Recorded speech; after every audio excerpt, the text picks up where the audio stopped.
We wish the occasion was happier.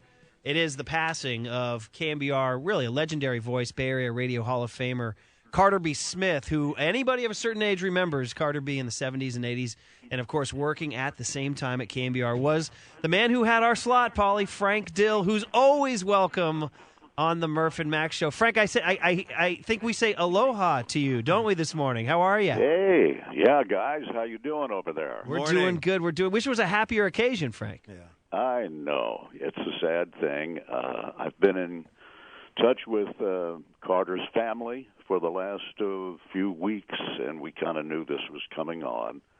And, yeah, it was very sad news. I'm happy to say that just a few months ago, actually a couple of times in the last few months, Mike Clary and Jim Lang and I had some lunch dates with Carter, and we knew what was happening, and we had a lot of fun together. We, reminisced about our old good times and had a lot of laughs. In fact, the last time I saw Carter, just a month or so ago, we had a hug and a laugh, and he walked off in one direction and I did in the other, and it was just a touching moment. Wow, that's a nice story that you guys were able to have those times together with Mike and Jim Lang and everybody. And these are the names, of course, we all remember growing up of a certain age. Tell for people who don't know about Carter B. Frank, or for people who want to remember, what he had the afternoon shift here, right, when you had the mornings, and what do you remember about his on-air persona?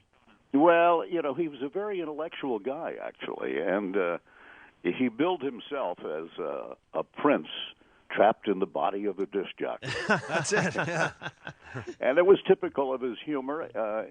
He was, as I say, an intellectual guy, and he had kind of a salty side to him as well.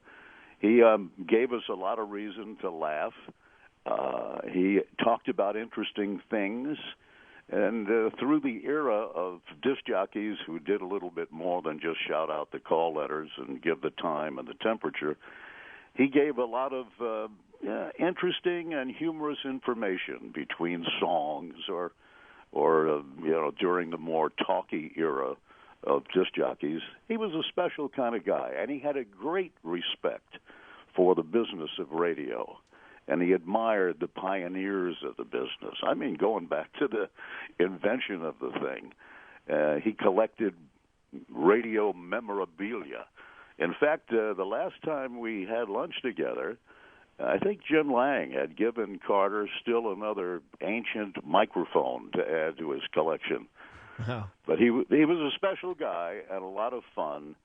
And we're sorry to see him go. Very well said, Frank Dill. And finally, before we let you go, Frank, just to catch up on you, I think we're calling you in the 50th state. Is that not correct? Are you enjoying yourself there?